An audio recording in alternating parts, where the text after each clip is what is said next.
Students,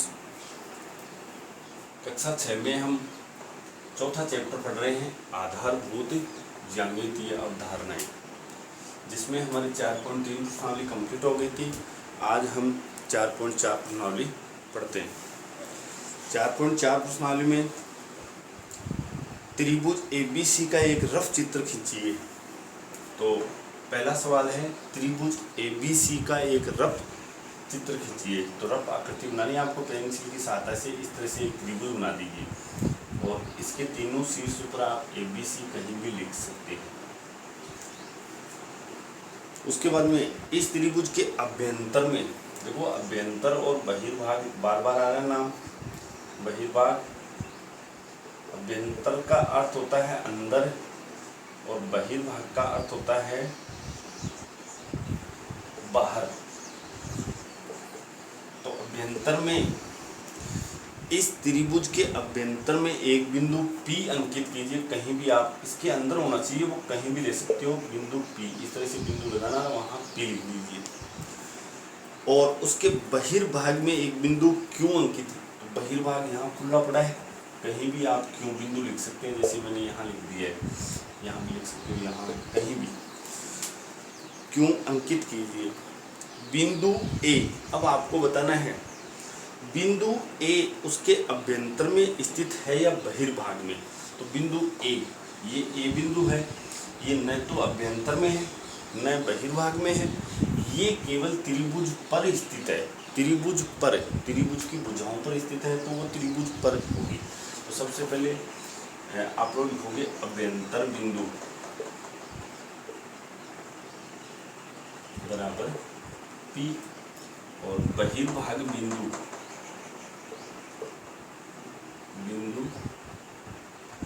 बराबर Q। अब तीसरा इसमें जो पूछा गया है, पहला, दूसरा और तीसरा जो पूछा गया है कि A बिंदु बहिर्भाग में है या अभ्यंतर में, तो आप A के लिए लो। बिंदु A त्रिभुज ABC पर स्थित है, ऐसे लिखोगे। ये न अभ्यंतर में होगी न बहिर्भाग में। इस तरह से आपको ये पहला सवाल करना है। इसकी ये रफ आकृति बनेगी और ये इसके तीनों सवालों के जवाब होंगे। उसके बाद में इसके अंदर दूसरा सवाल देखते हैं हम। 4.4 का दूसरा सवाल है, संलग्न आकृति में तीन त्रिभुजों की पहचान कीजिए। तो सबसे पहले यहाँ पे एक आकृति दी हुई है, ध्यान से देखें आप। ये रफ आकृति बनानी है आपको इस तरह से।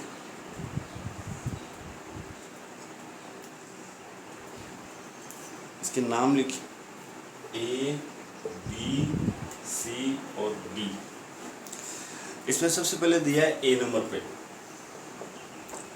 संलग्न आकृति में तीन त्रिभुजों की पहचान करनी है। इसमें तीन त्रिभुज हैं, देखो, एक पहला ABD, ये छोटे वाला, फिर दूसरा ADC, दूसरा ये हो गया,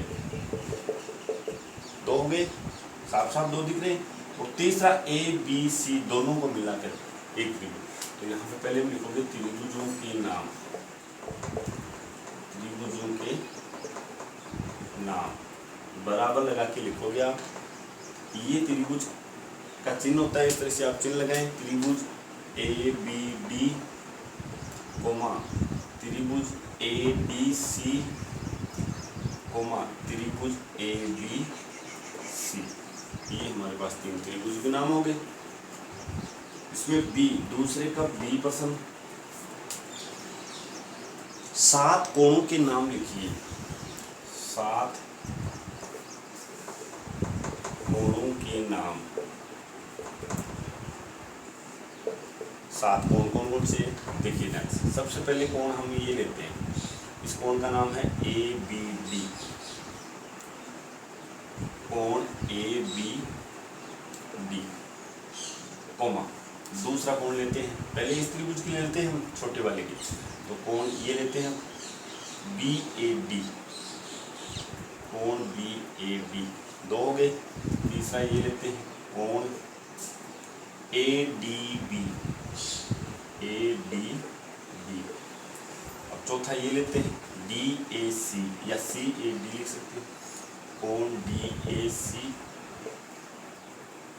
पांचवा ये लेते हैं ACD, कोण ACD, कोमा। छठा ये लेते हैं ADC, कोण ADC। हमारे पास हो गए 1 2 3 4 5 6 हो गए। सातवां अब हम एक साथ ले सकते हैं, जैसे ABC ये ले सकते हैं, या फिर ACD ये कोण भी ले सकते हैं। उसके बाद BAC ये कोण ले सकते हैं हम एक साथ वाला, ये कोण ले लेते हैं। तो कोण BAC, कोण BAC, ये त्रिभुज के ऊपर 7 कोण हो गए। उसके बाद C में जाते हैं। C इसमें इसी आकृति में 6 रेखाखंडों के नाम लिखिए। 6 रेखाखंडों के नाम। सबसे पहला रेखाखंड AB लेते हैं, दूसरा लेते हैं यहाँ से AC, तीसरा लेते हैं यहाँ से BC, चौथा लेते हैं AD।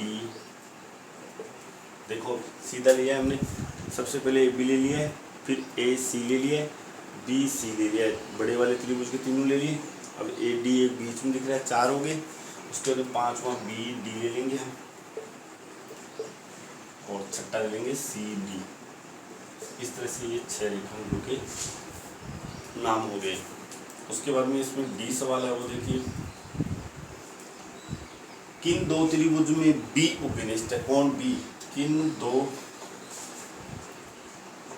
दो त्रिभुजों में कौन B उपनिष्ठ है? उपनिष्ठ मतलब कॉमन होता है कि एक कोण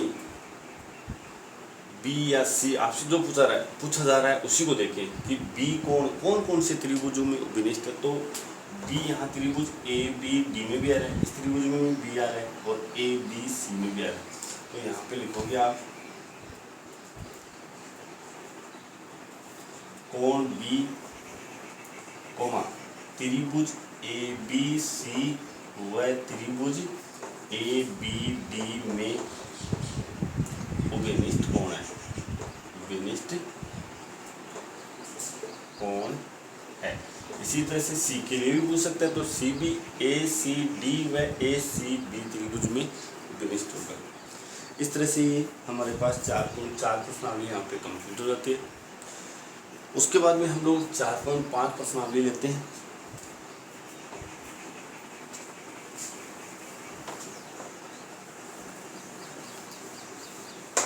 बहुत ही सरल प्रश्नावली है।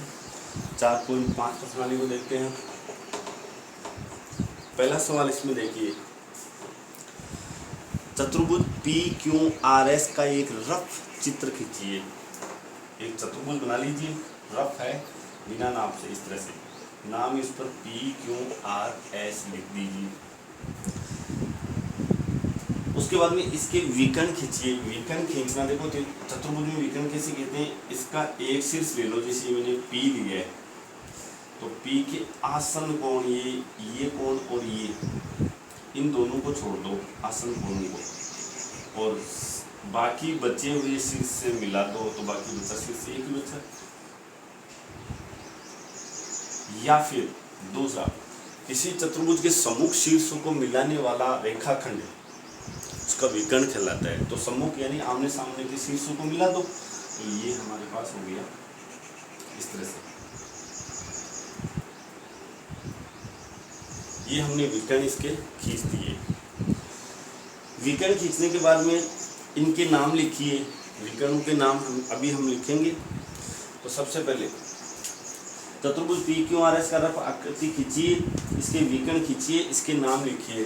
तो यहाँ पे लिखना है आपको विकर्णों के नाम। सबसे पहले PR व SQ, 2 विकर्ण हो गए। उसके बाद आगे, क्या विकर्णों का प्रतिच्छेद बिंदु चतुर्भुज के अभ्यंतर में है? तो विकर्णों का जो प्रतिच्छेद बिंदु है वो यहाँ है। दोनों विकर्ण जहाँ प्रतिच्छेद कर रही है ना, काट रही है आपस में एक दूसरे को, वो प्रतिच्छेद बिंदु कहलाता है। तो ये उस चतुर्भुज के अभ्यंतर यानी अंदर है या चतुर्भुज के बाहर है, तो ये अंदर है बिंदु, तो आप लिखोगे विकर्ण का प्रतिच्छेद बिंदु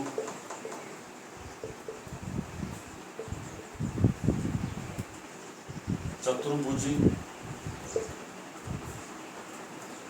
के अभ्यंतर में स्थित है। बिंदु O, यहाँ ब्रैकेट में दे सकते हो आप, बिंदु O की बात हो गई।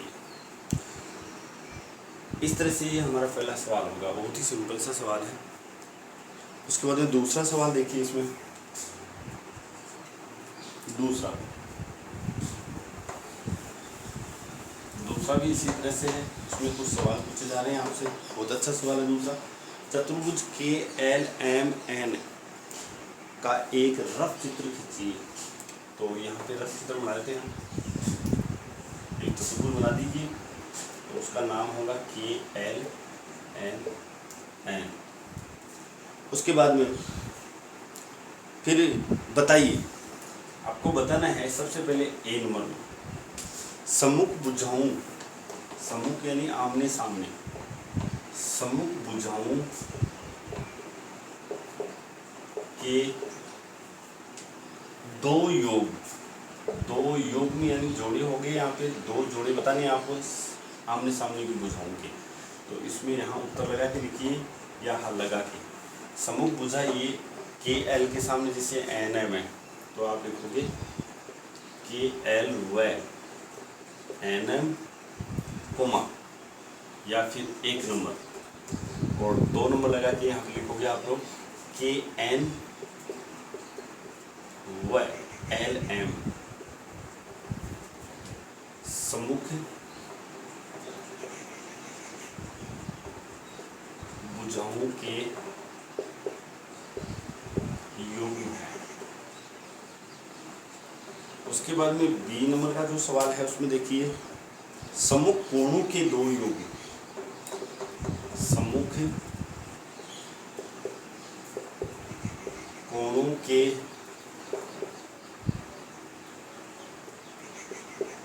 दो योग, लिया उत्तर सम्मुख कोणों के दो योग।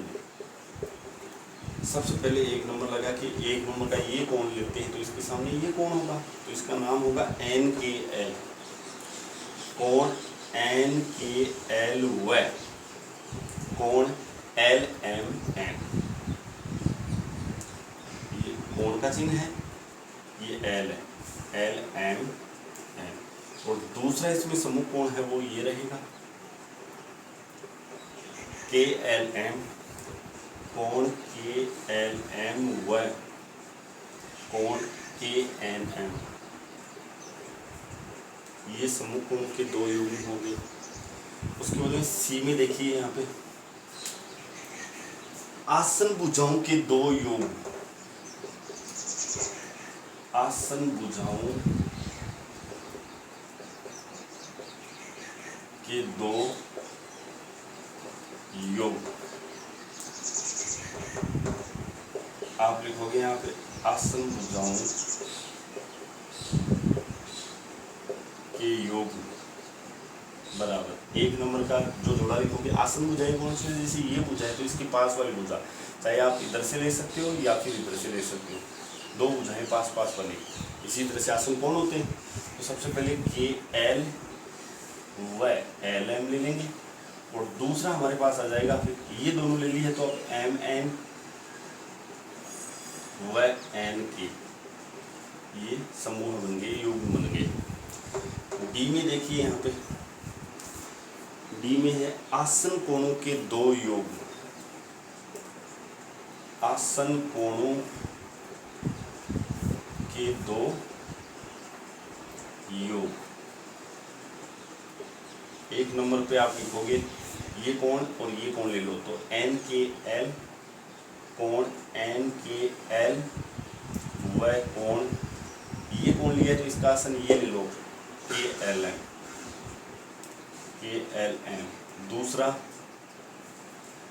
ये और ये ले लिया है, अब ये ले लो एल एम एन, कोण एल एम एन, वह कोण, ये कोण है एम एन के, एम एन के। इस तरह से स्टूडेंट्स 4.5 प्रश्नावली का ये हमारे पास दूसरा सवाल था। 2 सवाल कंप्लीट हो जाते हैं, बाकी हम कल देखेंगे।